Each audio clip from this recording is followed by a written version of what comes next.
Well, hello there, ladies and gentlemen, and welcome to Elder Scrolls Spotlight. If you don't know the rest of this introduction, then I'm afraid you need to watch more episodes. Tonight I have with us a gentleman who has at last finished one of the most interesting story arcs I have ever had the pleasure of reading about. He's played characters with specific, relatable, and human faults to them. One is a man at first betrayed, then forsaken, and from there his journey spiraled ever deeper into what can be described in the lightest sense of the word, depravity. Another is a walkabout warrior, swordsmith, and venerator of the old ways.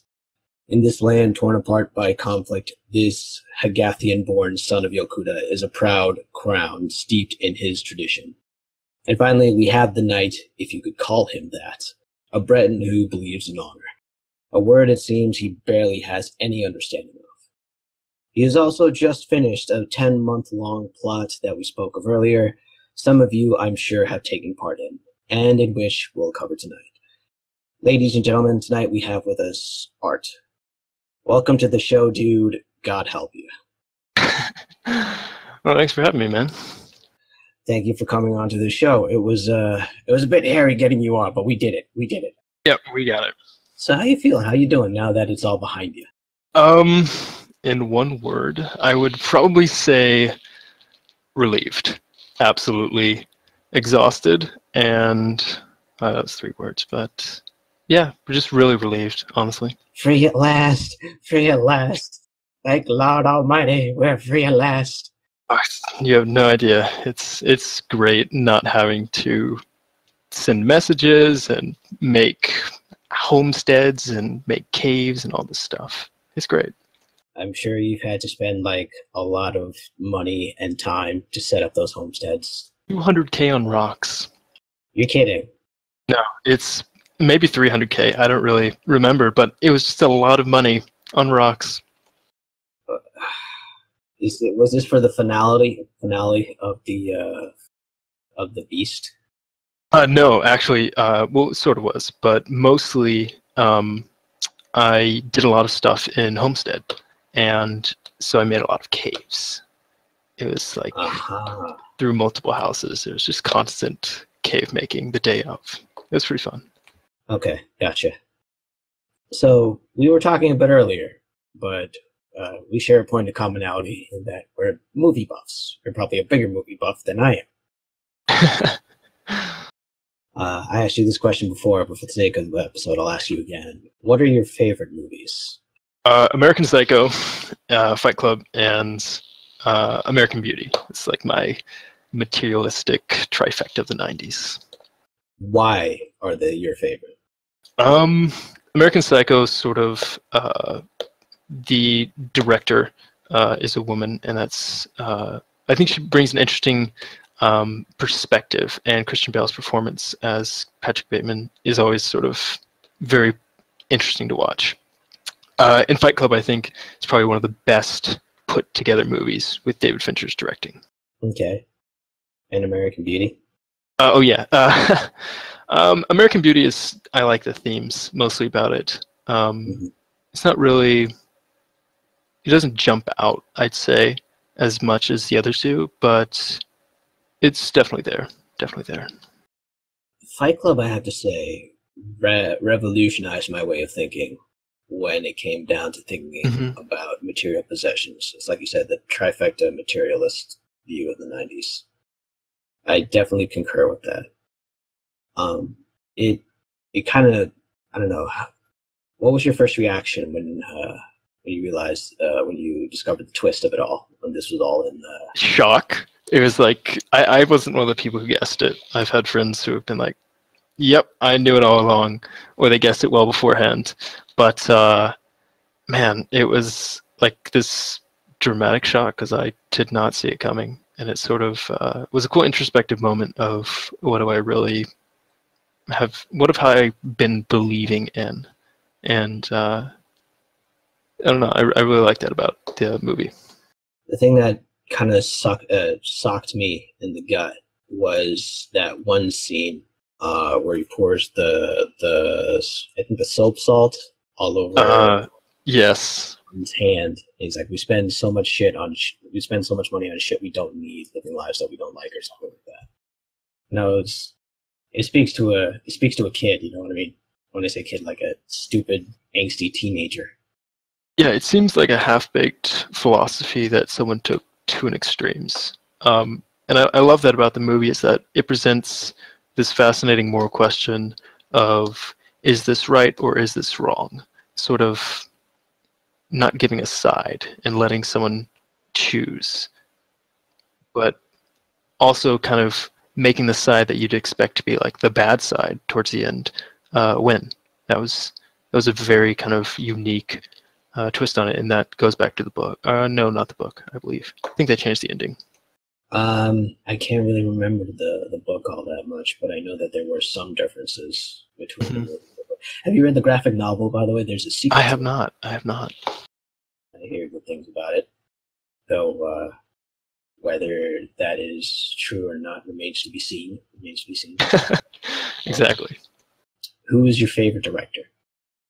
Favorite director is going to be David Fincher, or I'd say Stanley Kubrick, just because they have the most complete way of doing things. I think a lot of directors have an auteur touch to it, and that's cool. You know, stylized is awesome. I like Tarantino, but I think in the end, style can only get you so far, and that sort of pursuit for pure, kind of unfiltered, raw, you know, this is cinema, kid, is amazing to watch, and I think it trumps any sort of style. I sort of concur with that. When you say that, it reminds me of this one's Alfred Hitchcock movie. I think it's called Rope. Yes. Where he tries to do everything in a long take, and the only hard cuts we get, he tries to mask it up. But the movie itself is pretty weak, but I think technically speaking, he does pretty well with it. I can't really remember what the movie was about, though. It was something about a murder. I don't remember either. It's interesting because Hitchcock doesn't really storyboard, which I find totally different than a lot of other directors, because like Peter Jackson will storyboard for days and get it right, but Hitchcock will just be like, I have the movie up in the noggin, and then he'll shoot from there. You know, Stanley Kubrick wanted to make a movie about Napoleon. Yeah, I heard about that. It's very sort of 1800s buff, especially with Napoleon. I would love to have seen that movie, but sadly, the another movie that was done by the Russians called Waterloo. I don't know if you ever heard of that movie. Yeah. That tanked, and once that tanked, Kubrick was like, "No thanks." Studios were like, "Well, audiences hate Napoleon, I guess." Yeah. But the thing is, he had like all these. He had like a huge library for it, or something of that nature. Oh yeah, he's obsessive about stuff. What do you think it stems from? You honestly think it's like one of those things, like, "Oh yeah, I've cut out my special artist. I need to be understood," or is it something else? I think he was. I think he was ultimately, in some ways, a little bit mentally unstable in that direction. I don't think it was detrimental towards anything, and I think it was a coping with it, because he was kind of a hermit. He didn't like the spotlight. He was obsessive about getting perfect takes, sometimes going, days. I think in The Shining, he did a take 127 times. Jesus. It's crazy stuff. He abused the poor, the girl that played Jack's wife. I can't remember. He just abused her. Yeah, her hair started falling out. Yeah, it was terrible. And Jack Nicholson didn't seem to have a problem with it, but Jack Nicholson's a weird dude. Jack Nicholson is his own sort of story. Yes. Mentally unhinged, perhaps. Who knows? Do you have any favorite actors? I like a lot of Jack Nicholson, but I would say my favorite actor. Damn, it's escaping me. I'll just go with Matt Damon. Just throw out a safe. I like him in Good Will Hunting, Dogma. Yeah, Matt Damon. The Martian. What do you think of that movie? The Departed. The Departed. Boston accent. Leo is also in that movie too. Hmm. I love. Yeah. What do you think of Martin Scorsese? I love him quite a bit. As I kind of love any director that's very passionate about their work. I think he really likes the Rolling Stones, and he really, really loves his period pieces. He does. He also loves his aerial shots, Oh yeah, oh yeah. like Gangs of New York and Goodfellas. yeah, Goodfellas for sure. Goodfellas had one of the greatest vertigo shots ever, hands down. I do not care what anybody else says. Adamant. I like it. uh, that's probably the fault. I apologize for that. Oh, Sam Rockwell. I'm gonna go with that. Sam Rockwell. Okay. Just because 3 billboards, and I gotta rip them. Yeah, you were talking about that before. You worked on 3 billboards. Yes, I did. That blows my mind because that was really a phenomenal movie. It was amazing. I got to read the scripts about a year before it came. Graham Broadbent, the producer, I think it was line producer at the time, just messaged me. It was really crazy, like how I got onto that set, because it was this wild like goose chase going up to like the brother of Brian Lord, Blaine Lord got me on. Brian Lord like married Carrie Fisher and is like head of creative artist agency. It was very interesting. Carrie Fisher, rest in peace. Yeah, rest in peace.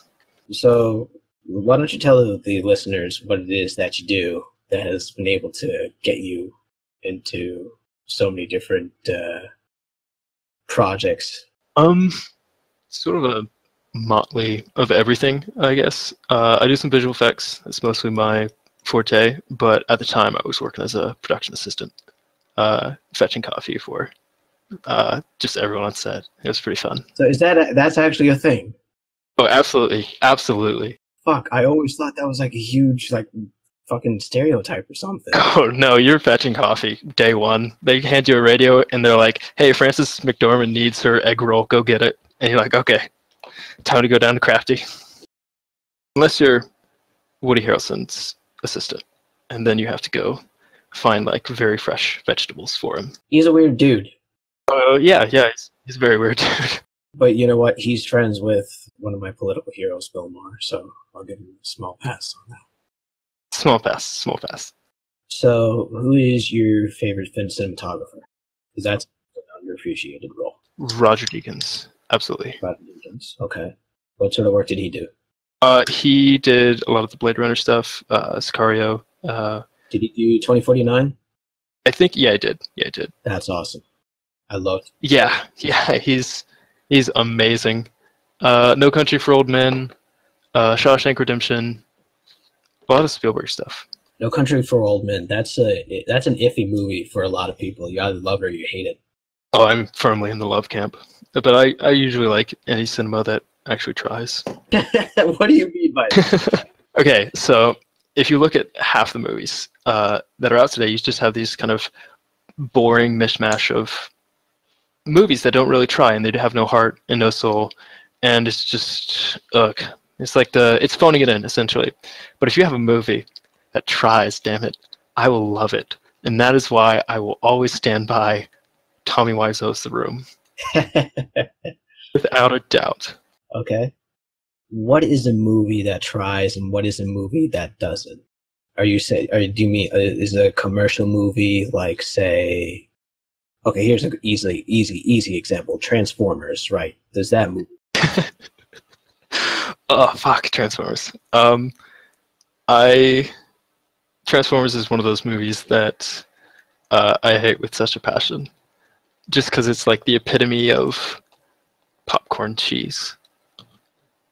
Like it's one of those movies that becomes an assembly line kind of paycheck going through the Hollywood formula, and a movie that tries really in anything sort of at least has something interesting about it, because humans are creative creatures and they can create interesting things. I think the visual effects in Transformers were absolutely fantastic, and those guys really tried making it unique. I think the writing, on the other hand, was just one guy going like, explosion here, Megan Fox's tits there. explosion here, more explosions here. Yeah, yeah. Okay, so I'm going to go out on a limb here and say that perhaps you liked Star Wars Last Jedi. Yes, I did. I really like when tropes are circumvented, and I don't like going into a movie like with my expectations and then having them met. I like them when they're circumvented, and I feel like while there were a lot of flaws, it was a very, very well put together movie. Besides the casino scene, besides that scene. Canto Bight kind of made no sense, but the argument I heard for it was that neither did Cloud City. That's true. You know, it's still one of the most lauded sequences for Star Wars. I venture to say that despite the circumvention, there is a lot of parallel between The Last Jedi and Empire Strikes Back. What I love about it is it's sort of what George Lucas intended for the prequels to be, for it to rhyme, but not to mirror. And I think with like The Force Awakens, it mirrors a bit too hard with basically the same plot. But when you have The Last Jedi, you see a lot of similarities, but they're in totally different situations with different amounts of characters and different characterizations. And I like that about it. I like when it is unique, and that's what it did, and I can't fault it for that. I agree with you. I think the only thing where we might have a point of contention is Rian Johnson's portrayal of Luke Skywalker. You weren't a fan, I take it? I like it. I really do. I think that the idea of him betraying, or no, the idea of making a mistake is something very humans that teachers do. Lord knows I've done it when I was a teacher, sure. But to me, Luke Skywalker is the man who redeemed Darth Vader, arguably the most criminally evil Sith Lord, perhaps more evil than Emperor Palpatine, because Palpatine was still had some very human functionality. So for him to be sort of scared of his own nephew when he redeemed his father seems a bit far-fetched to me. I do agree with that.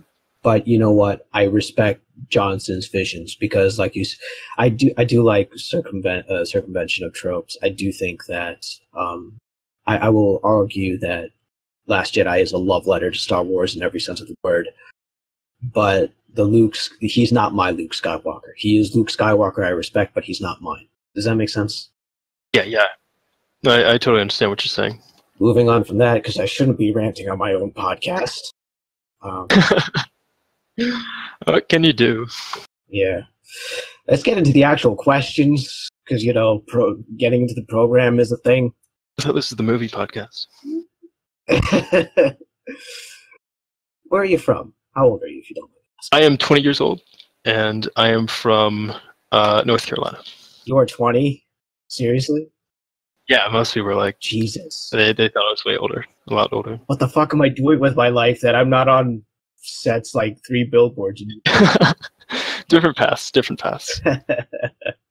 Moving on then, we diverge just a little bit. What is it that you do? Because this is really fascinating to me. Visual effects, essentially. I deal a lot with 2.5D stuff and 2D stuff, some motion graphics. That's sort of what I've been getting into, very self-taught, from a PA background, and that's production assistant. Okay. How'd you get into it? It's a high school, pretty much. I always like movies, and when I walk out of a bad movie, I'd be like, you know what, I could probably make a better one. And I don't know if that's true, but damn it, I'm going to try. And that was sort of the natural path. I hope you do. I hope you are able to make movies in the near future, because then you could be like, hey, you know what, I remember this guy, Mikey. Maybe I could give him a job. I mean, you remember me, right? Yeah. Yeah, my buddy Mike. That reminds me, actually, I have a YouTube channel recommendation for you. It's called Movies with Mikey, not me, another Mikey, on this channel called Film Joy. Film Troy. I have not heard of that. What is that about? This dude named Mikey, he does video essays on a lot of great movies, the movies that are out there. Yeah.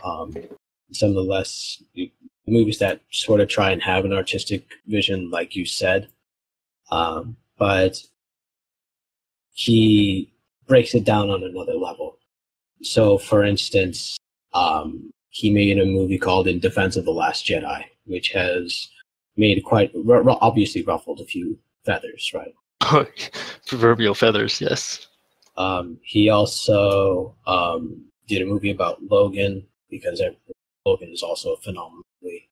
But instead of delving into the whole old man, time is lost sort of theme, he delved into, the sort of legacy that, X-Men has left behind in terms of comic book superhero movies and all that. I seriously give him a recommendation if you want to get into that. And what was his name again?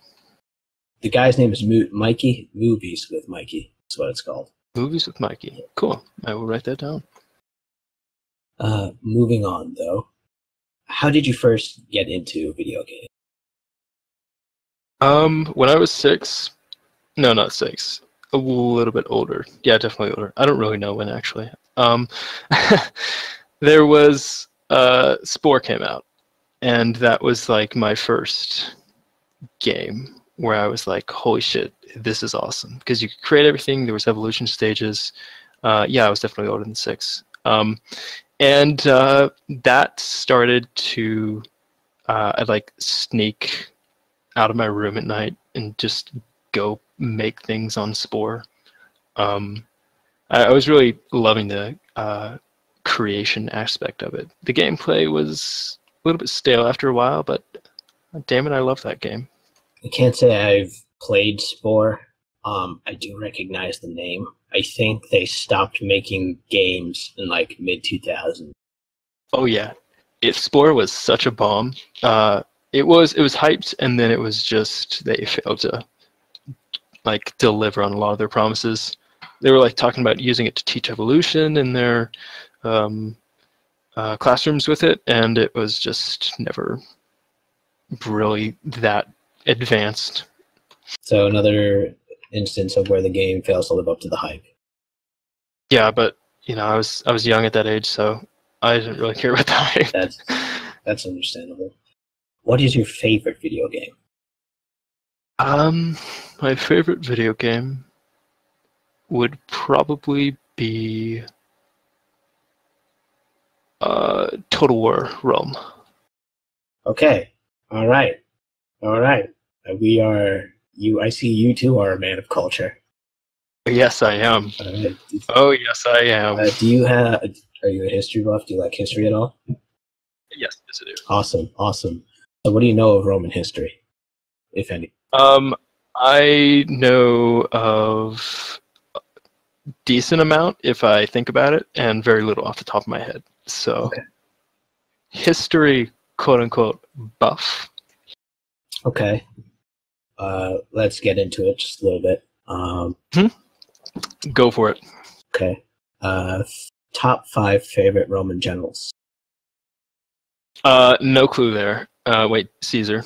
Okay. Yeah, no clue there. When I said buff, I meant like light buff, very light buff. That's cool. Okay. Have you played Rome 2 at all? I have not, because I am firmly against any successor to Rome besides Warhammer and Shogun. Really? Yeah, Rome was the perfect game, and nothing can really beat it unless they add samurai or undead monsters. That's okay. So you haven't played the other? It's a strong position, and I just feel very strongly about it. I respect it. So then my question to you is, any video games on the horizon that you're looking forward to? I would not really. Yeah, not really. Oh wait, no, the new Elder Scrolls. Pretty looking forward to that, but I don't really. In 10 years' time? In 10 years' time, when Todd Howard finally gets it together, I'm looking forward to that, and not much else. Okay, when Todd Howard gets it together. Yeah, come on, Todd. Like, gets his back into gear, or... Just wait until he pulls a number on us and it's Skyrim 2. I wouldn't object against that. I'd be okay with that. Skyrim 2, Electric Boogaloo. How'd you get into MMOs? Started out with World of Warcraft when I was like 10. I don't remember the expansion. I think it was around Wrath. And I really loved that. Yeah, and I played with a few friends, and I didn't have any real money, so I just did like the free trials for like 5 days constantly, and I finally like got a job like years later, and by that time, I wasn't really into it, just because I'd done all of the kind of starter level quests to death, and I got into Star Wars: The Old Republic. Oh, you did? Oh yeah, that was like the game that I discovered RP at. We share a point of commonality there, because that's where I also discovered RP, and as well as Star Wars. It's the great RPifier. Where did you? When did you start playing? I started play 2014, I think, maybe 13. I think 14. Do you remember what it was like at all when you played at 2014? It was Hut Cartel had happened, and power techs were kind of bad because they just got nerfed, and I was like, I hated that, and I was on the Jungma server. Interesting. The RP server, I think, for Tor was always, I think, Ebonhawk. Yeah, that was the when I joined. That was the RP PvE, and Jungma was the RP PvP. Right. So you decided to get into RP PvP. Oh yeah. Okay, so yeah, over in Jungma, we had a lot of salt towards a lot of Ebonhawkers. It was kind of funny because they were pretty much like Care Bears because we just PvP'd our battles, and now like I don't really enjoy PvP to resolve conflict. But at the time, man, it was great. Because if someone talks shit to you, you could just beat them down. And you're like, you can't say anything to me anymore. Very clear. Sure, you could totally back it up with something concrete. Like, yeah. It was just a big stick you could whack people with. And it was great. What made you go the 180 then? Because roleplay is innately a collaborative art. And when you have a big stick to whack people, that's you basically saying, screw you, I'm gonna basically hurt you. And I've never really liked that. I've always liked to be in control of what's happening, and you can really kind of do a lot of things and moves beyond just pressing buttons to make combat a lot more interesting. And you know, I like to lose, and I like to lose in the way that I want to lose, because I usually play kind of plot characters and villains, and that allows me to kind of make it my own. It's kind of interesting that you say you like to lose, because I often hear that as well. But like I said, it's always been, I mean, not like, I haven't always said this, but I always figure that, yeah, people tend to lose on their own terms. But if you were to, say, try to liken it to real life, or say anything that you see in the story, like Game of Thrones, where people lose, people don't the characters don't obviously have a modicum of say in how they lose, right? Yeah, I normally I kind of RP it like that. Just choose your battles wisely, and be sure everyone is just kind of talking about it. Most of my characters are PKable, unless their kind of fate is set into plot. And I just kind of roll another one. Okay, okay. So what was your first RP experience like? I imagine if it was in Tor, as you said. I was a Mandalorian in a guild called Mandalorian Deathwatch. Hey, okay, that sounds amazing, sort of. Well, sort of, because Mandalorian Deathwatch was in the Clone Wars, and this was taking well beforehand. So that was my first RP, and I went with that for a little bit, and I started to realize, like, these guys weren't really serious about lore or anything that made Star Wars fun and Star Wars, so I just sort of ditched them, and I found kind of the guild that I stayed with until the remainder of my time in Star Wars. I'm still kind of with them. We're just more of an OOC group. That guild was Sons of Korban. Sons of Korban. Who is Korban? Yeah, pretty much. It was a Sith group, and that's sort of when I made like my first actual RP character. Okay. He was interesting because he was a Trandoshan in a game where you can't play a Trandoshan. Yeah, I was just about to ask, how do you RP a Trandoshan? So there's this, like, the first kind of armor that came out for PvP was called Battlemaster Eliminator, War Hero Eliminator, and then something else. But Battlemaster Eliminator. You had to trade in War Commendation for PvP. Right, go ahead. Sorry. Oh man, screw those things. But but if you wore the Battlemaster Eliminator helmet, it looked like it had a long snout. And so I was just like, whoa, if I just do like body type 3, I can become a Trandoshan if I just never take off my helmet. So I never did.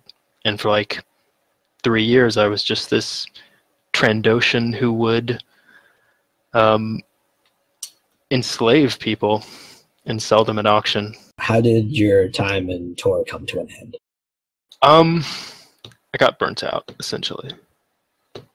Or I was burnt out, but you know, life happens. And if you don't mind me asking, was it like a combination of drama or?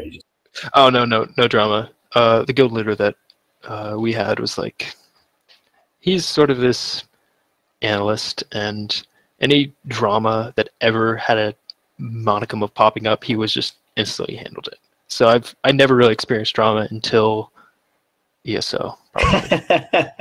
It was a wild experience. Interesting. Okay. Yeah. And I was just sort of bored with the game because the devs were just not really doing anything with it. And suddenly I had some cash, and it was the day before Elder Scrolls Online was just about to come out for pre-orders. And so I just pre-ordered right there. Okay. What year was this when you made the switch over to Elder Scrolls Online? First day. So. First day of Elder Scrolls launch. So it's like 2014? Something like that, whenever it was came out. Yeah, I think 14. And that day, I joined a guild called the Tide Stalkers. And they were an old guild. And they kind of didn't really last, but they were a pirate crew outside of Daggerfall. That was my first RP in Elder Scrolls. Talking about the game real quick, what attracted you to Elder Scrolls Online? Was it just there? I love Elder Scrolls lore. It's my favorite in the world. Just any lore setting, Elder Scrolls always takes chief top dog. What was your first Elder Scrolls game then? Redguard, TSA. Really? Yep. Very. Wow. Yeah. And then it was Morrowind, and then Stormhold, and then I think it was Dawnstar, Oblivion, and then Skyrim. I mean this. I mean this respectfully, but man, you must have been young when you started playing Redguard. Mm-hmm. I don't really remember much of Redguard besides Cyrus was really cool. It was a dragon, and the crowns were the good guys. It's funny that you say that, considering how you RP now. Yeah, yeah. That kind of influenced a lot of just sort of my RP style, I guess. That's how I look at Hammerfell. Walking into Elder Scrolls Online, did you have any sort of expectations for the game? That was going to be good, and Was it good? it quite frankly was not good. There were so many problems, and I quickly left after like a month, and I was like, man, that was a waste. And I went back to Star Wars. Okay. When did you come back? Like a few months later, I was like, man, Star Wars sucks too. And it was like a rock in a hard place. And then I came back next summer after kind of taking a small break. And next spring, I guess. And that was where I started to conceptualize what was my main for a long time, the Grim. How did you come up with the Grim? Actually, no. This is a bit of a loaded question, because there's a bit to unpack here. Correct me if I'm wrong, but it first started out in a plot line called Tales of the Second Era, Skyrim. Yes. In which a mutual friend of ours, Mr. Floyd, played Atlas Salar. Yeah. I kind of conceptualized him to be this big bad villain, and then I was looking for villainous opportunities. And lo and behold, there was this small plot line, Tales from the Second Era Skyrim, and this guy Floyd was like, hey, any villains want to come out and help out? I was like, I'm going to jump on that. And I started to kind of help out and just redshirt, and that's when I kind of started also my own concurrent plot line called Blood Moon. So talk to us about Blood Moon. What's it about? You had a fair amount of people involved in it. And yeah, quite a bit. Blood Moon's an interesting case, just because I'm glad I did it, but at the same time, I just want to retcon so much of it, because it was like my first like major plot lines, and I'd done big events, but this was a long 3-month-long plot line. And I was just DMing it, and I was kind of going off my ropes. But this plotline came about, essentially the Grim was trying to bring about another Blood Moon, and it was always going to fail, but the Blood Moon comes at the end of, I think, every era, and it's when kind of Hircine hunts. And he was a supremacist, he was undead, he just came back, and a lot of people from Children of Skyrim got involved as well. There was Frostmoon Pack, Blackpaw with Lycos was always there, Sethrin, some older ones like Iron Gut Raiders, and they've, I think, fizzled out by now. Black Star. It was interesting. What did you learn from it, considering that it was your first plot by the sounds of it? I learned that people are fickle, and that you have to have a strong hand in your creation, because a lot of people, one, don't really know what you're planning, and two, have their own plan for things. And you really have to communicate what's going on, and if someone starts to make trouble, you have to just lay down the smack. You can't be timid about it. I agree with all those points, especially the people are fickle part. Oh yeah, it's like herding cats a lot of times. Do you know? I'm sure you know Horizon Seeker. Yes, yeah, I know. He's doing his Red Talons plot for Vardenfell. He too has voiced the fact that people can be fickle, especially when you need folks to play red shirts or something of that nature. Oh yeah, Horizon is like he was involved in Tales from the Second Era Deep, and oh my god, amazing guy, just huge like support to always rely on. Fantastic gamer. If there was anything that you could go back and change about Blood Moon, considering that you said that you wanted to retcon it? Could you give me a specific aspect? The entire second act. Okay. Why is that? Because the first act started out great, and it was kind of this rising up, and it culminated in like, okay, this is the threat. And it was very well presented. And then the second act is where things came wrong, because I climaxed way too soon. Title comes at stake. It was called the Battle of the White Mountain, and it was this kind of this summit, and a lot of people were coming up, and it was this big battle. There's like, God, there's so many people, 30 people there, and we had 6 red shirts, and oh boy. Yeah, that's sort of where I think things started to go wrong, because I didn't really have anything planned after that. It was just sort of, let's make it up along the way. And then that last, you could tell people were getting fatigued right about there. And I pretty much shortened the final act just so like people could be done with it. It was one of those plot lines where people were very excited going in. I was excited going in.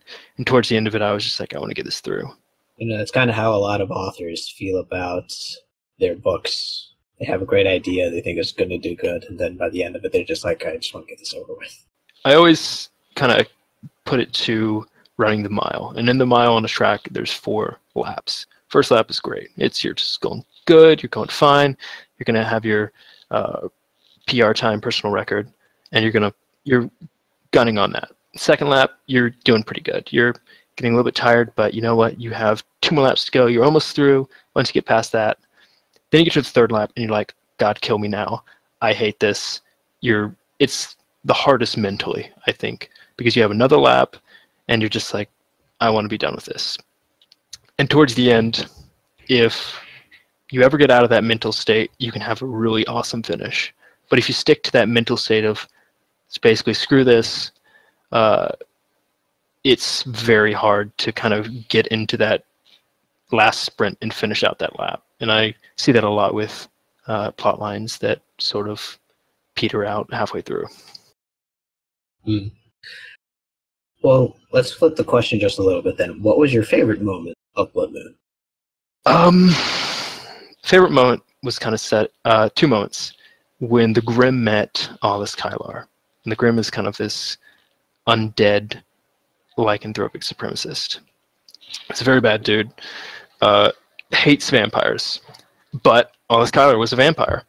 And so they kind of had this meeting with Reachman, and he had his kind of followers. We called them the Auspice behind him. And I think it was the first time that the Grimm had really met someone who he couldn't just crush. And that was a cool moment, because you can't really threaten someone who can threaten you right back, and you kind of need their help. So it was a very humbling moment. And the second moment was with Varesi Sethran and the Grimm.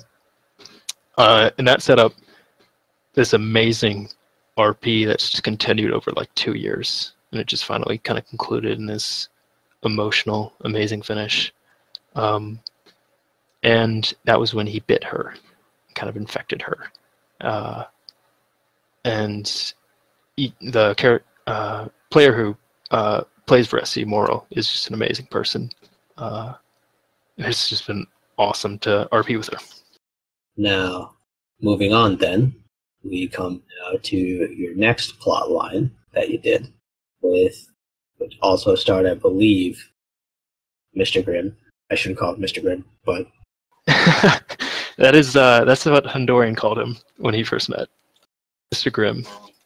What was that called? Tales from the Second Era, The Deep. And this was a plot that spanned 10 months. We got through the home stretch just recently. In fact, this past weekend. Yeah, Friday was the end of it. And that was a... Oh boy.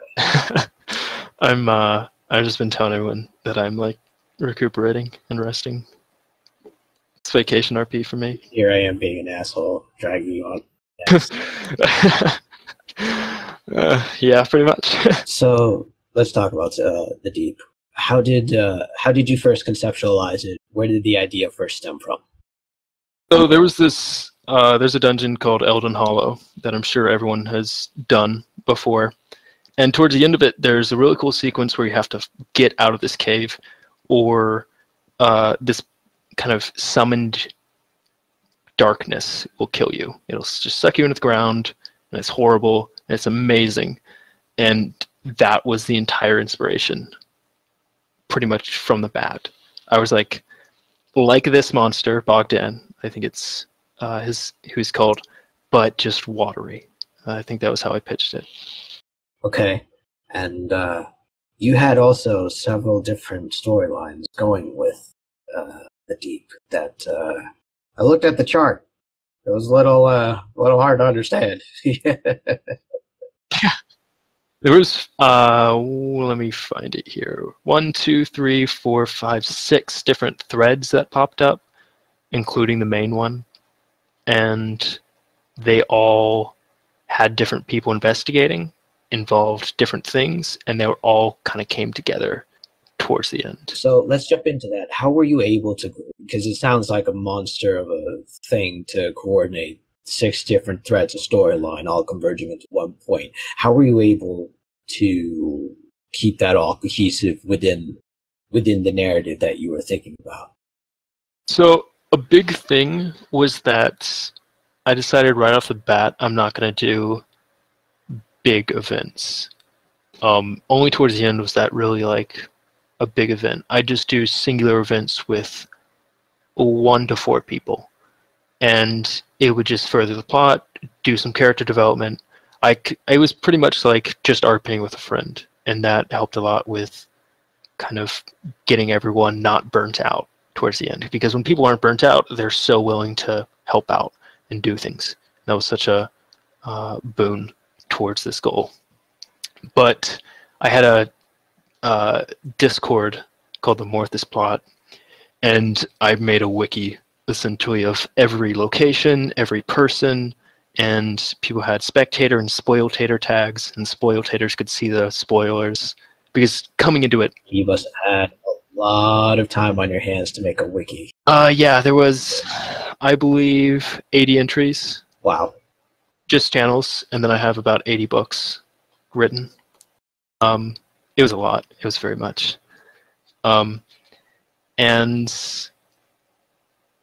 it worked together very well just because everyone was excited to do it. So let's talk about the beginning and set the premise for us just a little bit. I messaged 3 people right in the beginning. Floyd, Eladana, and I think it was Lycos. First one, when kind of I messaged them, I talked to them, and I was like, hey, I have this plot coming up, and it's going to sort of be this big thing, culmination of stuff. Can I use your plots that you've done as the basis for them? Because there was a whole prophecy. And they loved the idea. It was great. And so I started to kind of conceptualize what was going to happen. And Skyrim set the socio-political stage for the cult. It was sort of all Skylar's big thing that, with the Warfront and the other threats, sort of made everyone distracted so that this could kind of start to grow. And then Blood Moon happened. And without Tales from the Second Era Skyrim to happen, Blood Moon couldn't have happened because they would have been overrun with people. They wouldn't have been able to handle it, like lore-wise, guards and things like that. And so Tales from the Second Era Skyrim acted as a distraction so that this kind of plot could also go on IC, so that basically the Rift guards didn't screw up the Grim. And that's when the Drinking Horde of Ysgramor came in, the third plot. And that kind of, when it was, the horn was blown, awoke this sort of leader of the cult, called him the First Shadowy Man. It gets a lot more complicated. And then in the Mood of Windhelm, the Hall of the Dead opens, and he kind of comes free, and he has this key with him called the Catalyst Geode. And that was sort of the stage that was set. And then suddenly murders start to appear. And I did like all of them icy, just go into a tavern with a red shirt friend of mine, and we just scream cultist and kill him. And everyone would be like, whoa, shocked. It was pretty fun. And then things started to grow. And by that time, I'd come back, because I left for about, God, I'd say about a month after Blood Moon. No, a year after Blood Moon, because I was burnt out. I came back and just kind of resurrected this plot. And that was about a year ago. And the Jackals was the first guild that I kind of joined when I came back. I heard nothing but good things about the Jackals. Yeah, they were a really awesome guild when I was there. They profess to RP as villains, don't they? Or the bad guys? Yes, they do professional red shirts, and they do it very well. So explain that to me, how that works. Professional red shirts. So do they create characters with backstories with the express understandings that they will die, or that they are specific devices? How does that work? Well, when events need red shirts, who's there to help but the Jackals? And you just message them up, and more often than not, they'll say okay, and they'll put out the kind of siren, I guess, for everyone to get in there. Jackals assemble! Jackals assemble! Yeah. And they just redshirt for you. It was really fun, because at the time I only had the Grim kind of as my character, and I just constantly roll red shirts for anything. Okay. And the Jackals helped you out. What are they up to nowadays? I don't think I've seen any of them around as of recent. Yeah, they're Leothrix left, I think, November. But yeah, there was some other circumstances surrounding it, and that's when I left as well. And then sort of the not to get into the kind of history of it, but it just changed hands, and Kabari's doing it now. He's doing really good with it. Very proud of him. That's good. That's good. I hope that they keep going, because red shirts are obviously an invaluable service. That's yeah. It's good redshirters are always very, very welcome to have. Yeah. Just for the record, bruv, if you ever need a red shirt too, I'm just a poke as well. I always glad to help. Right back at you. That being said, this is just a personal opinion, but I think every RPer whoever calls themselves an RPer should at one point red shirt. It's like one of those things where, you should at least do some sort of job in the service industry or a minimum wage job so that you get humbled. I think the same thing happens when you also play a red shirt. It's a rite of passage. Not necessarily just a rite of passage, but you get to see some of how other people RP, and you kind of say to yourself, well, that's kind of weird, the way that person chooses to present their character, and then it causes you to sort of reflect. Most of the time, it causes you to reflect about the way you do things. Anyway, so getting back on topic. Okay, so basically, Grim was kind of summoned back again, because at this point he had become a lich. That was sort of a thing that I'm not quite sure if I really liked when I did that, but it worked out in the end.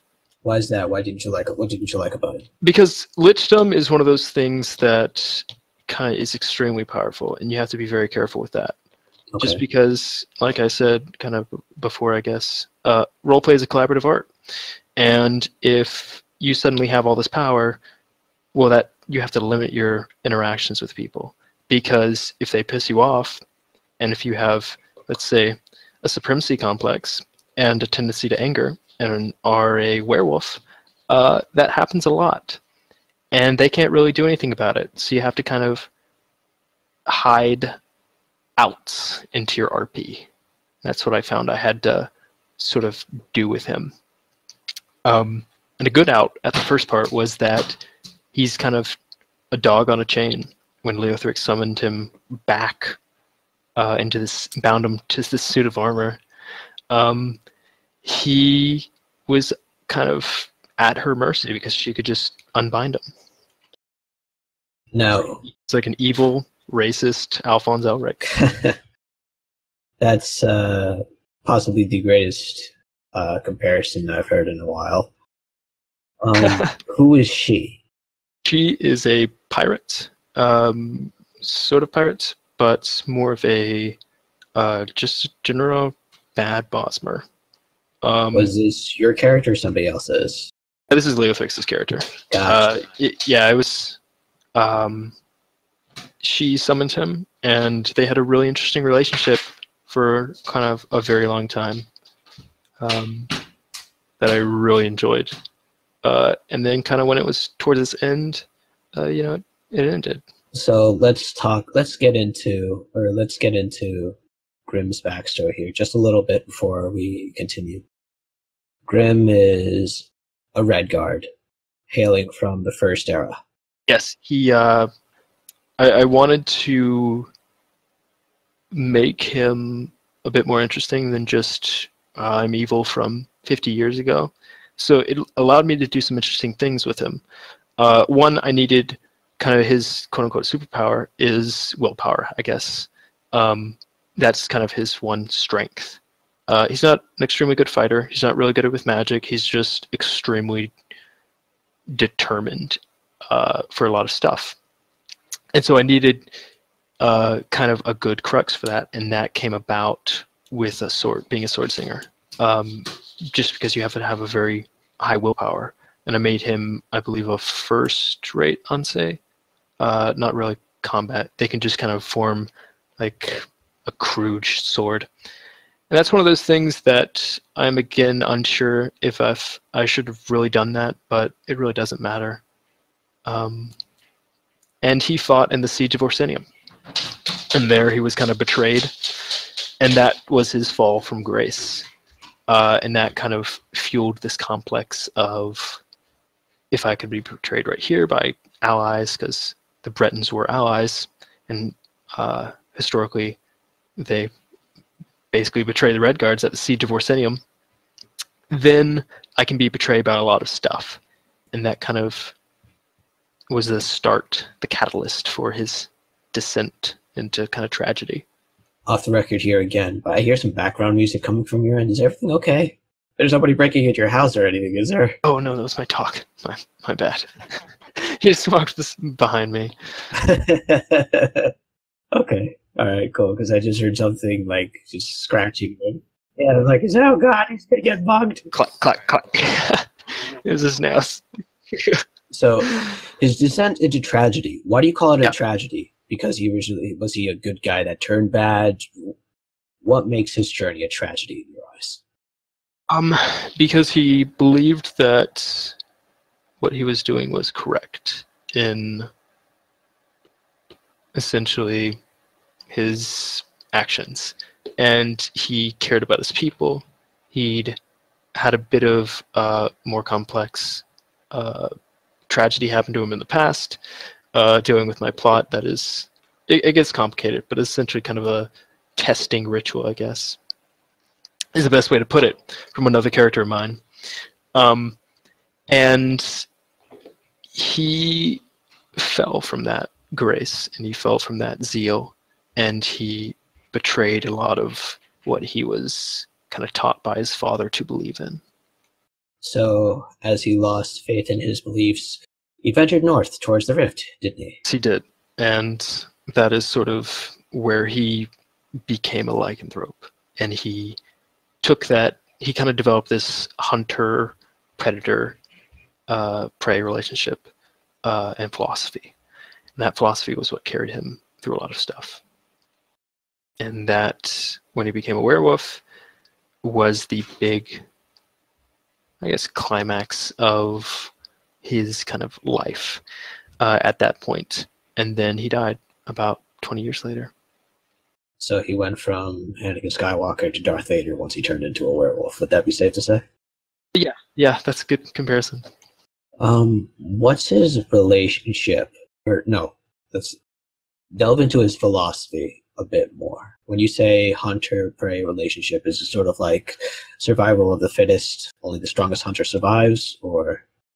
I see it as the natural progression from being betrayed, and then it goes into a very fair hunter prey philosophy, where if the prey deserve to be hunted, sort of the traditional Hersian philosophy.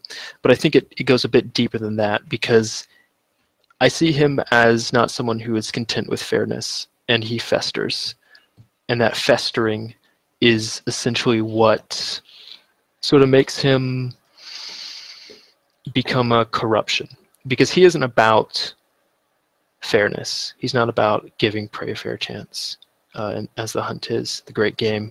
He's more about the domination of man over nature, of man-beast over man. He's about sort of taking his rightful place as the predator. And if you're prey, well, most everyone is prey, and therefore he is greater than you. He doesn't give you a chance to really escape. Until he finds himself on the other end of that. Yes, and at that point, that starts to become this sort of fracture in him, and where it becomes extremely frustrating, humiliating, and ultimately is kind of what led to his end, I guess. You spoke of domination. This was also, I guess, a buzzword for one of your other characters, Mr. Salazar Holt. I should call him sir. From what I've read, he enjoys dominating in battle. He doesn't enjoy the battle itself, but domination of battle. Is that similar to Grimm? Yeah, he's a bit similar, but whereas Grimm kind of is zealous in his ways, I think Salazar is one of those people.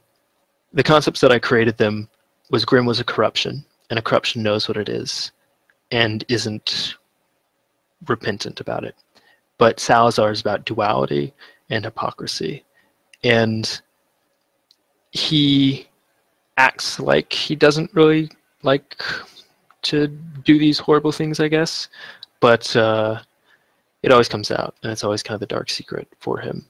And if you confront him about it, he'll get extremely angry and pretty much be horrible towards you. So delving back into Tales from the Second Era of the Deep, we'll get into one of the facets of it, which is the Morthus Daedric cult. You originally set this up on both EP and DC. Unfortunately, were you ever able to get it into AD as well? No, I was not. Just because I never really RP'd in AD, and I just didn't really find anyone kind of willing to spearhead it with me.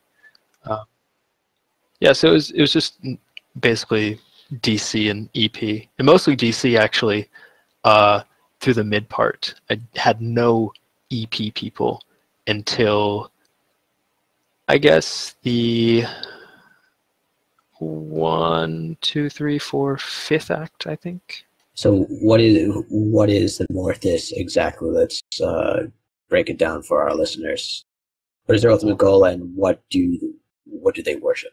The Morthus is essentially a cult devoted to a Daedra who's sort of the embodiment of bad memory, called Relmor.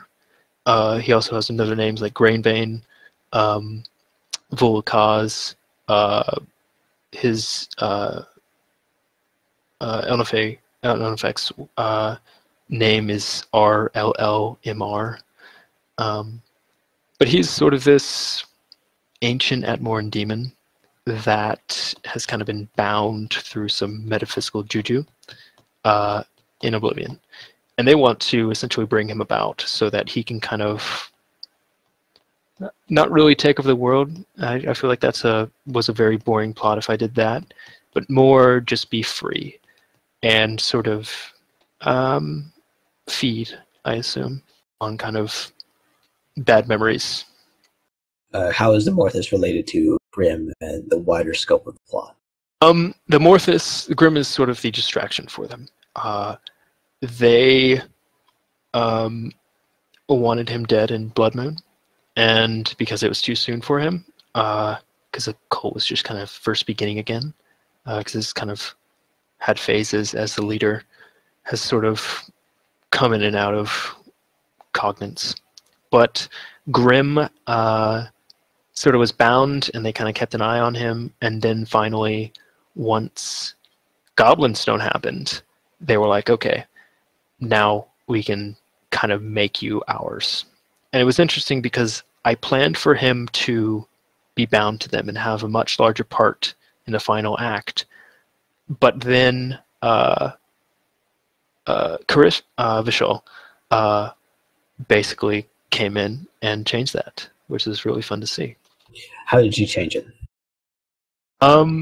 She kind of came about as a spawn of his, because he just likes to bite people, and found him a new body, kind of a undead form, I guess, not bound to a suit of armor. He got his body back, but not really.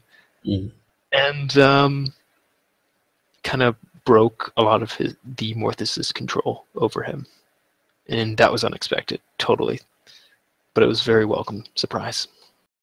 You have a few texts dedicated that you've written, that you dedicated towards the Morthus. Some of them being, I believe, the standardized ritual. Wait, where? Yeah. Yes, that. You talked about conjuration and Atronox, as well as, this was really interesting to me. It looks like you borrowed some aspects from Full Metal Alchemist. Towards the end of it, I was just making jokes that I think I'm just RPing out Full Metal Alchemist's plot. It works so well. I definitely see it now that you pointed it out. Yeah, but okay. It absolutely doesn't help that I was watching it again for the second time, sort of in this past month. It was a great manga. It was a good show, though. That's for sure. Yeah, it's funny because I never really had it on my mind when I was doing it. I hadn't watched the anime until last year, but it just strangely became very, very similar. So one of those happy coincidences. Yeah, it was bizarre, but it was pretty funny. I'd say it is, but okay. So we delved into this before. You said that you had created a lot of text, over about 80 entries in that wiki.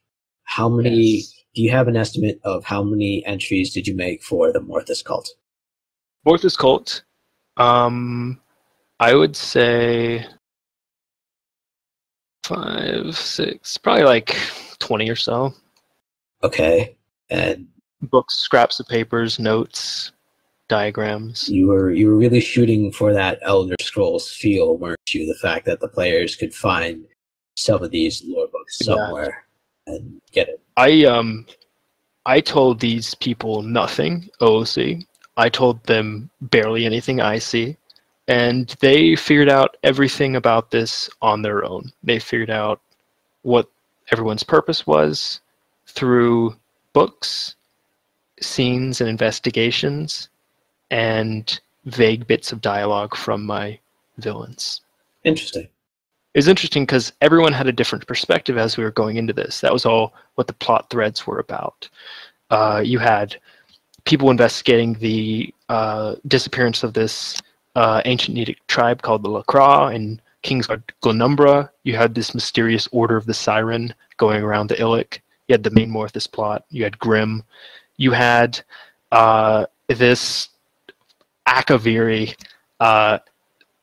basically wandering around that Mortal RP'd. And then you had in Vardenfell this cult of flesh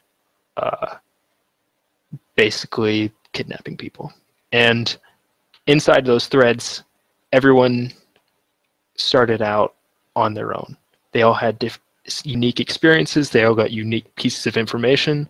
And the way they were able to proceed was by talking to each other and putting them together and having these powwows after events and being like, okay, what does this remind you of anything? Oh yeah, this happened. Oh, that's strange.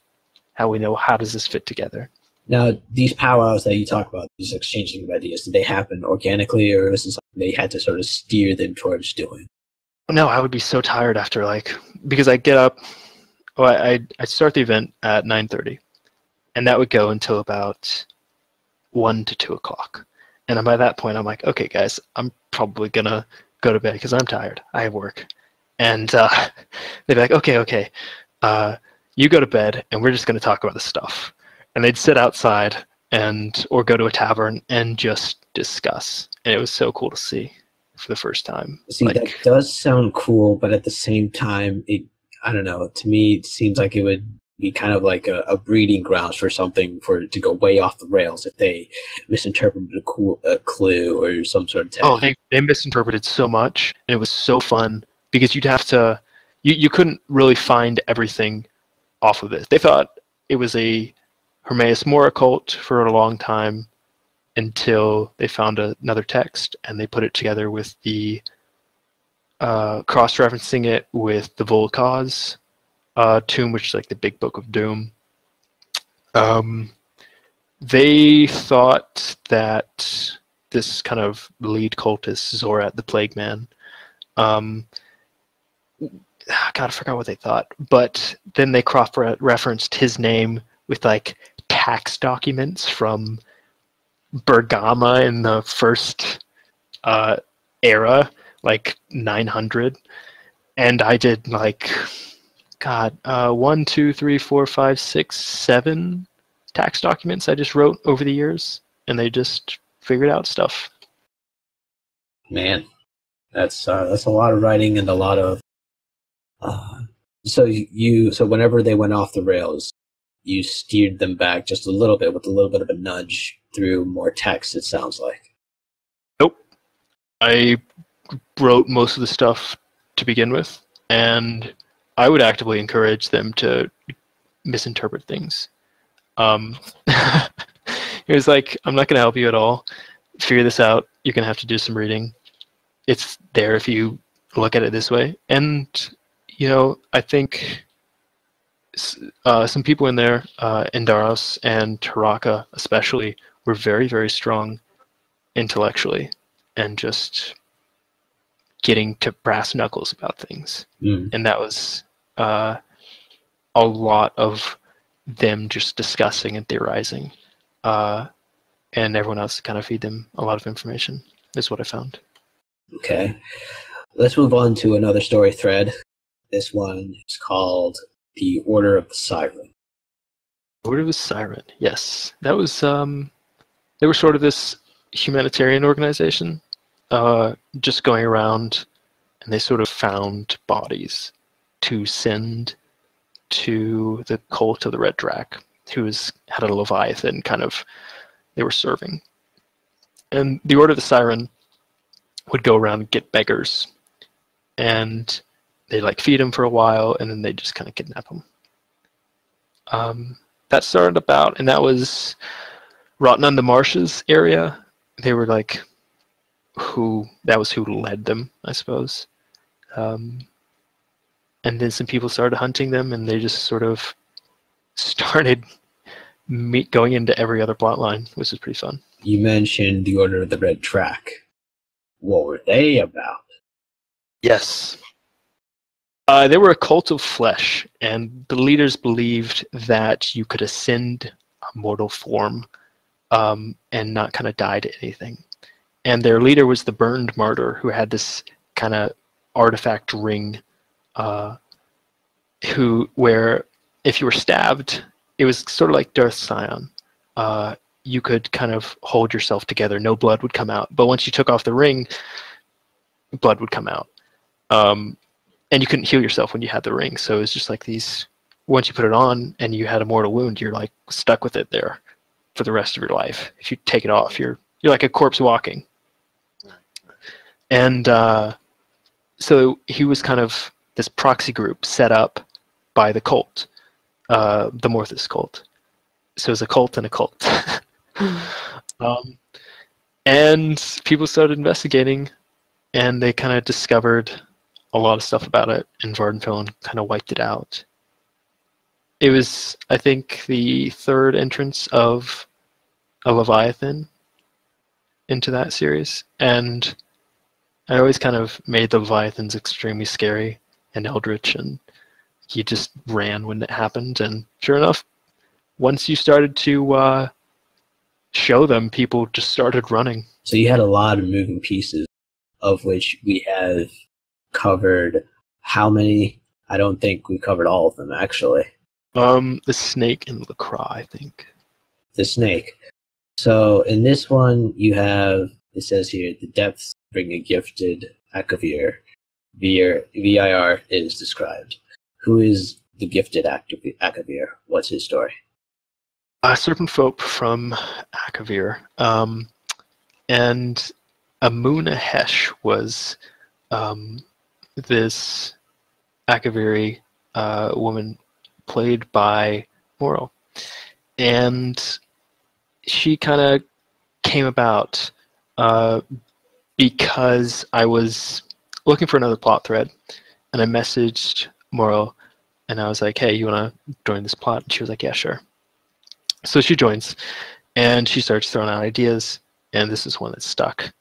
And I was kind of very wary about it, just because Akaviri, RP, and we started the event, we planned it, got in my Zorite character and summoned her. And the first emote that she did, I was like, okay, this is going to be awesome. It's like that moment where you're just like, man, I love what's happening right now. And I complete trust in her from the rest, that point forward, that she was going to do this very, very well. And she absolutely did. And a big part of sort of unlocking Realmore was this enantiomorph, which is kind of a concept of three things coming together: two people battle, one observer. And it was called the Call, the Snake, and the Lich/the Man. And we had characters in this plot who represented these three people, or they represented that. The Lich being Mr. Grimm, I imagine. Nope, actually no, because I didn't know, well, it could have been Grimm, but I didn't really know who it was going to be because it was so open. I was planning things, I had the broad strokes put out, but I wasn't planning things ahead because I was asking people, hey, where do you want to go? What do you want to do? And they would tell me, and then I'd do that with them and give them more hooks after that.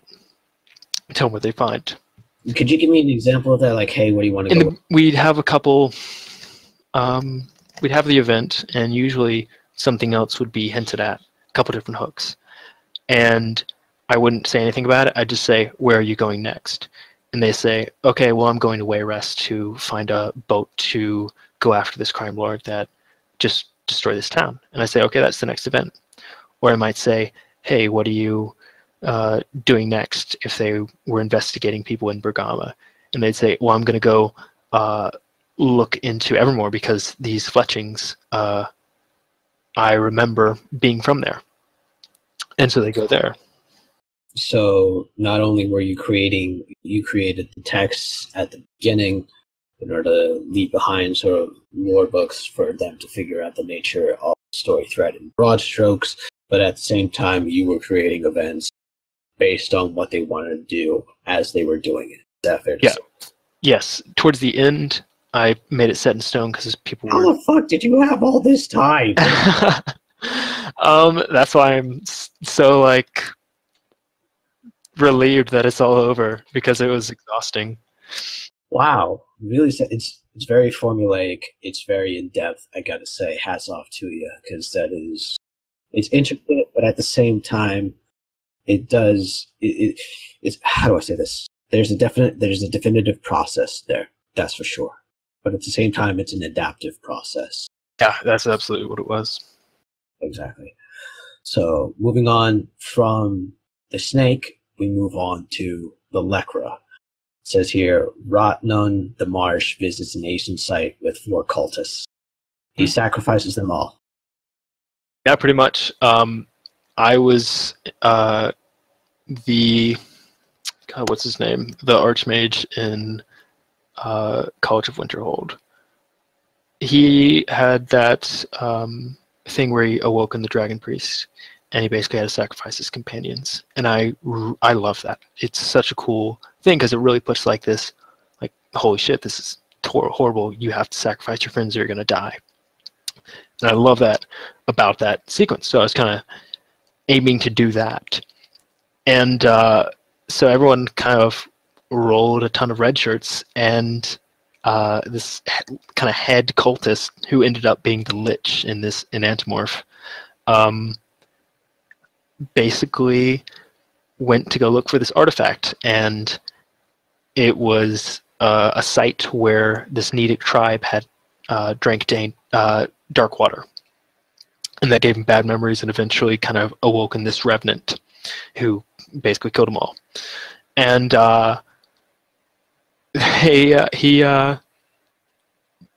it was interesting because there's three people, Esme, Monahesh, and Rotnun, who had their own kind of mini arc going on, and it was an enlightenment arc, and they were searching for Veer. And Veer is the process of kind of finding land amidst change. It's finding land amidst change. Yeah, it's like sinking so far down into your own flaws that you suddenly find ground, like rock bottom. But you don't just continue to sink, you find it there. And it's a very metaphysical process, and you can't just like think it. It's like Kim, but opposite. Yeah, sort of, but not really like powerful. It's sort of its own thing. I didn't really want to get into the extreme metaphysics, but just kind of make a cool enlightenment arc. Okay. And that's what they were all trying to find. They were like pursuing this thing. And, well, he met this Leviathan who said, what are you going to do for this? What would you do? And he just killed all of them. And was like, this is what I'm going to do. And he just continued searching for Veer. And finally, we move down to, I think, correct me if I'm wrong, if I missed any other story threads, but now we move on to the very, very, very end, when the king under the mountain is consumed. Yes. When the king under the mountain is consumed was kind of the next step in that prophecy. The king under the mountain is an imprisoned lich named Narzal, and he is sort of the lich/man part of the Anantimorph. That Ithgolier is the snake, and Relmor is the call. And that's kind of a theme that constantly basically pervades this entire plot. And they kind of had to figure that out, which was so fun to watch. But he comes about when the Catalytic Geode and the Hunger unlock his prison. And the mountain kind of rises, and he's like this golden decaying thing. It was pretty fun to RP. But that is sort of what it all comes down to. Once he gets out, it's sort of like, this is the end game. And they sort of reconnect with like Rin, who was in the plotline earlier on with Grimm. And Varesi was reunited with the Grimm, kind of coming into that big end of the arc, 2 years. And they sort of get ready for shit to go down. And Ithgolier comes about right at the end, or at least what they described to be Ithgolier, kind of because he's a real immortal Leviathan, and if they haven't ever used him besides a few songs, but if they use him, I'll just say that this Ithgolier was just called Ithgolier instead of actually being Ithgolier. It's plausible deniability. There's nothing wrong with a little bit of creative liberty here. Exactly.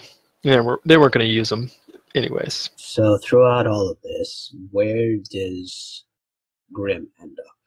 Grimm is kind of coming for Zorat, because Zorat was sort of a very kind of bad villain towards him in the beginning. Like right off the start,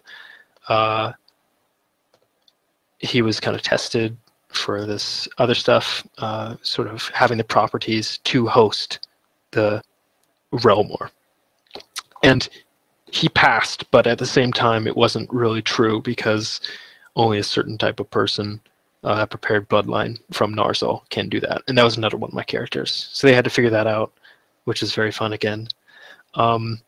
Just because like he threw out so many kind of plot threads, and you want to know all the secrets, and they're complicated secrets, and it's so fun watching them like flounder. But Grim comes in, kind of searching for Zorat, and when Ithgolier is summoned, the Grim is sort of there, but everyone else is too. And his phylactery is there, kind of where his soul is, and that's how they've sort of been keeping a hold on him, even if Karivashal has kind of given him more free will. And they killed him. That was about a week ago, and it was very poetic. You wrote something in as sort of a send-off to him, in which he thinks about his son. No, he thinks about his father. Yeah, I audio engineered a small discussion between them, hypothetically. That was pretty cool. But yeah, basically he died towards the end, and his story was ended. His tragedy. He recognized his foul existence, but he didn't repent. He was just, this is me. I'm sorry, Dad. And kind of the person. How did you feel? Oh, sad. Very sad. He's probably the best tragedy I've written. It's very kind of, but I'm glad he went out the way that he did, because kind of Varesi, who's been haunting, was the main thing who ended him. So we have covered a lot. Yeah. That's sure. And I'm sure that we've missed some details. Yes. But for the sake of review and for the listeners, let's start up a dramatis personae, just so that we can cover all our bases.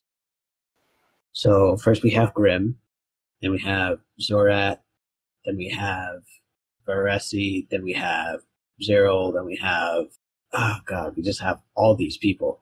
We have Ren, we have Prelate Rastus, we have Indaros Terlith, Raelis, we have Jeet, we have Feroxis, we have Esme, who is the other kind of, she was the metaphysical call in the pursuit of Veer, and Opal played her, which was very, very cool. We also have Amo Nahesh, we have Alinu, Ralis, and boy, who else do we have? It's so much more, and I haven't even really brought in the vast majority of people. It's just I tried to make it as real as possible.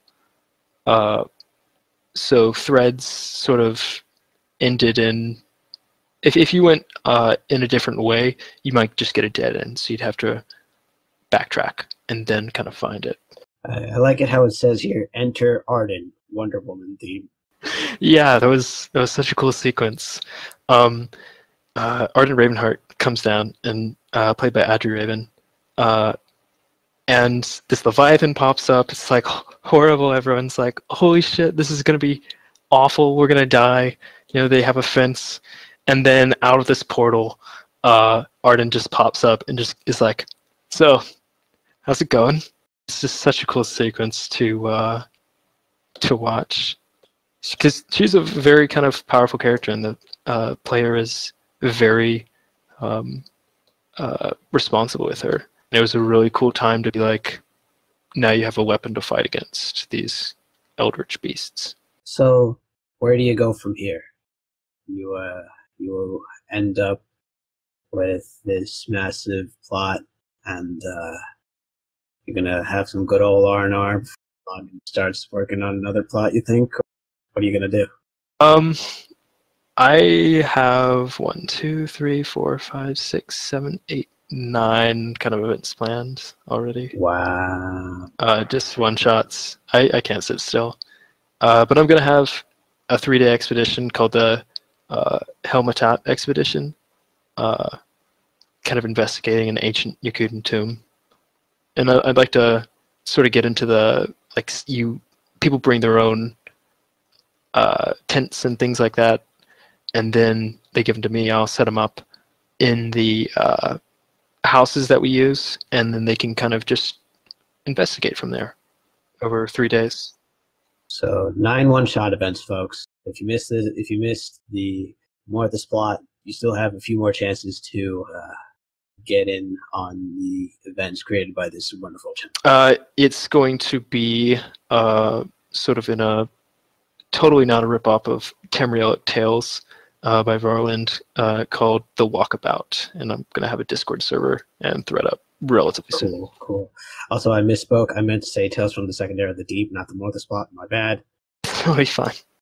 The next item of conversation that I want to cover is what seems to be your love of Red Guards. Grim is Red Guard. Akam, your other character that you seem to be settling in, is also a Red Guard. What is it about their lore that you find so interesting? What makes them stand out to you besides every other race? Have curved swords. And yeah, they have curved swords. That's really cool. I really like that about them.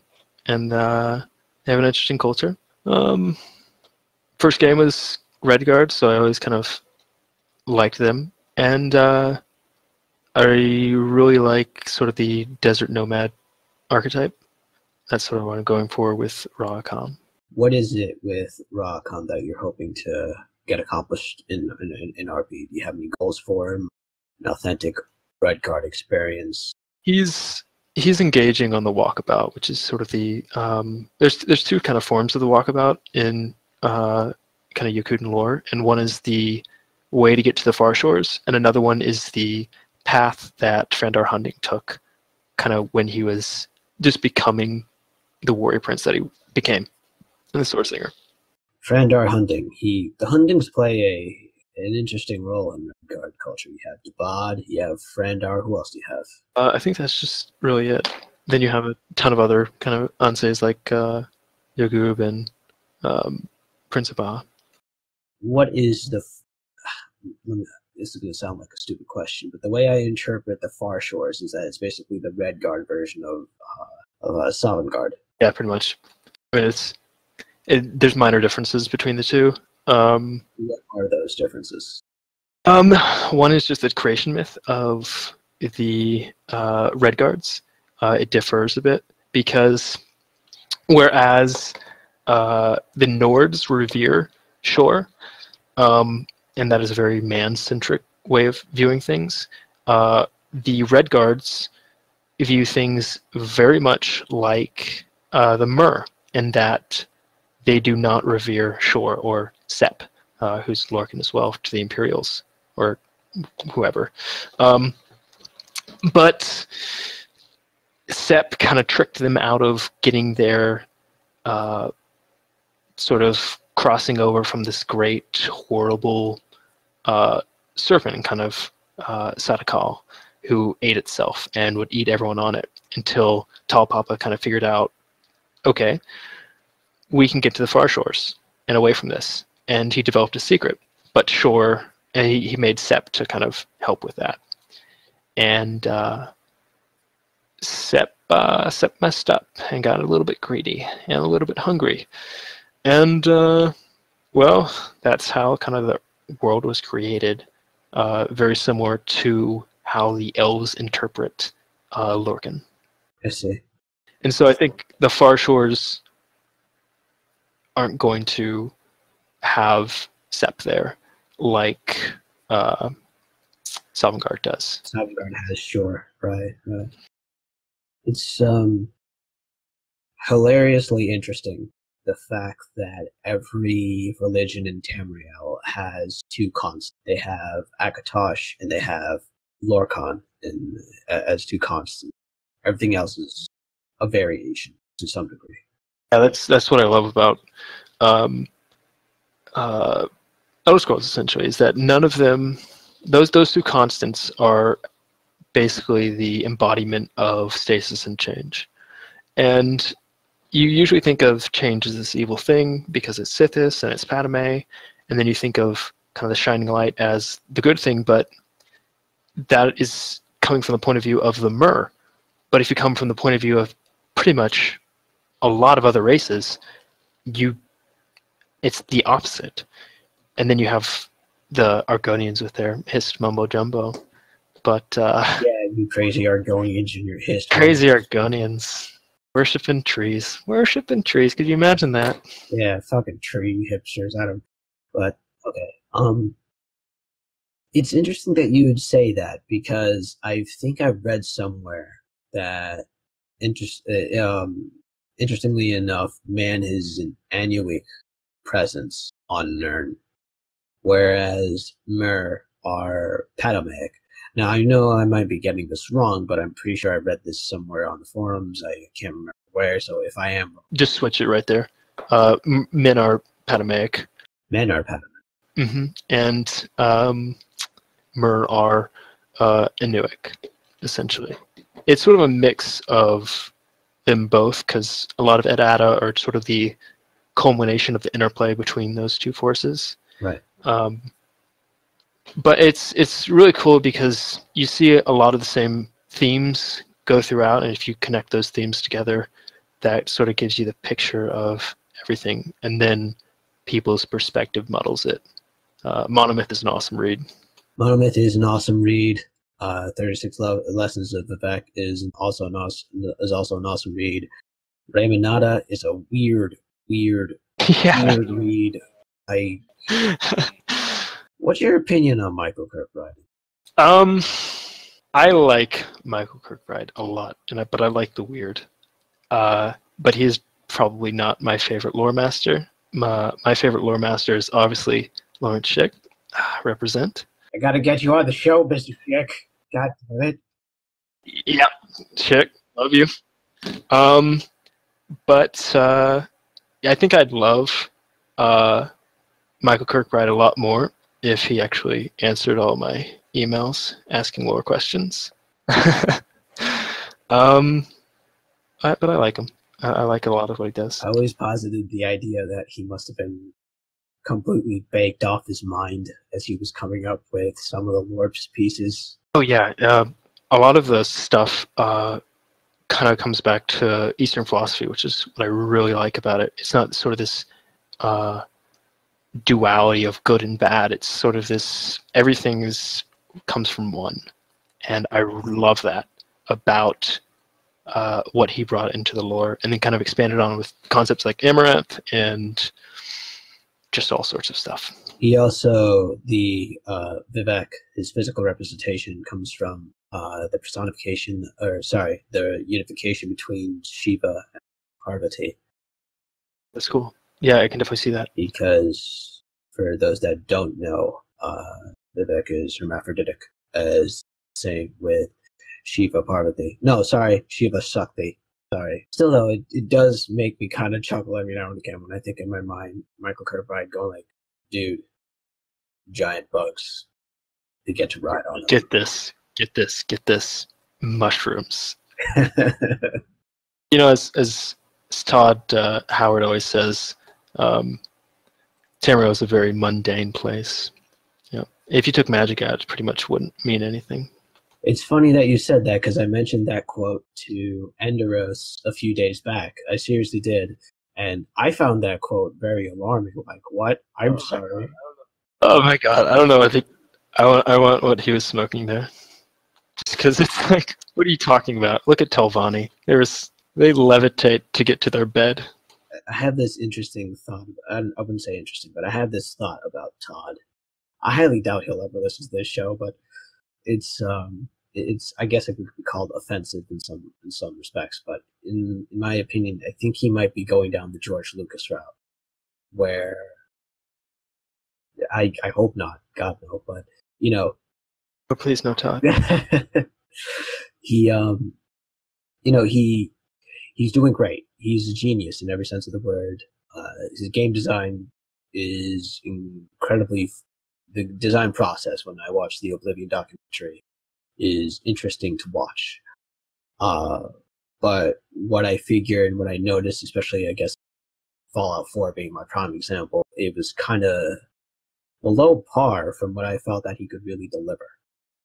And what I chalk it up to, and from the interviews that I've seen, is that Todd Howard has become more and more a singular voice in Bethesda. which I guess can be expected. But that sort of happened with Lucas as well, as he developed Star Wars in the prequel trilogy.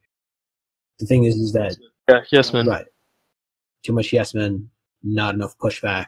Ideas are not vetted. Yeah, I agree with that. I hope I'm wrong. From my sort of like barely know anything about it point of view. Anyway, moving right along. I want to get into one of the other characters. We mentioned it before, but he struck me as an interesting character when I read his profile. He was in his character profile was the easiest to read, less Tumblr-ish. It was the better. But that's just my personal opinion. Mr. Salazar Holt. Holt? Yes. Yes. He's a very fun character to kind of play, just because I can really kind of basically get out my inner Frenchman, because he says Monsieur a lot, and he kind of speaks with this very thick British accent, and he's very kind of romantic and noble, but then when combat gets up, he gets very focused, and he kind of relishes striking people down. And I'd say he's probably my most accomplished character, I think, just in terms of combat ability. You also wrote that he follows honor, but at the same time, from my observation, it doesn't look like he has an idea of what honor is. You have an interesting duality when it comes to the sense of the word honor. Can you get into that just a little bit more? Yeah, he basically kind of creates his own honor. He's a knight who struck down a superior and kind of fled, but he still calls himself a knight, even if he's kind of a wanted man and he hasn't landed. So you kind of have this veil of what he needs to have to kind of function. I see a lot of it in Patrick Bateman from American Psycho, now that I think about it. He's sort of very desperate about a lot of things. He's has to have his composure, and once that composure is broken, he just sort of snaps. Striking down women and children doesn't really bother him, but fighting someone without a weapon, that does bother him. The thing about Salazar, though, is if he doesn't uphold to his own standard of honor, then what is he? Where does that? No, a better question is where does his interpretation of honor come? Is it just a means to an end so that he has a modicum to act, or is it something much more abstract? I think it's a coping mechanism for how horrible of a person he is. And I think that honors the way he rationalizes all of his bad decisions. Sort of like a justification. Mm-hmm. The sort of, I'm not really doing anything wrong, I'm being honorable. Sort of, I see it a lot as a knight who cheats at jousting, but won't ever admit that he does. And he just sort of prances around and it's like, look at me, I beat everyone, you're welcome. Interesting. So now, how does this? No, he's, from what you hinted at in your character profile, he's going to have an interesting relationship with one of the Daedric princes that we all know. Yeah, I needed an external influence to sort of make him evil, I guess, or further that. So I started to make him sort of being corrupted by the taint of Molag Bal.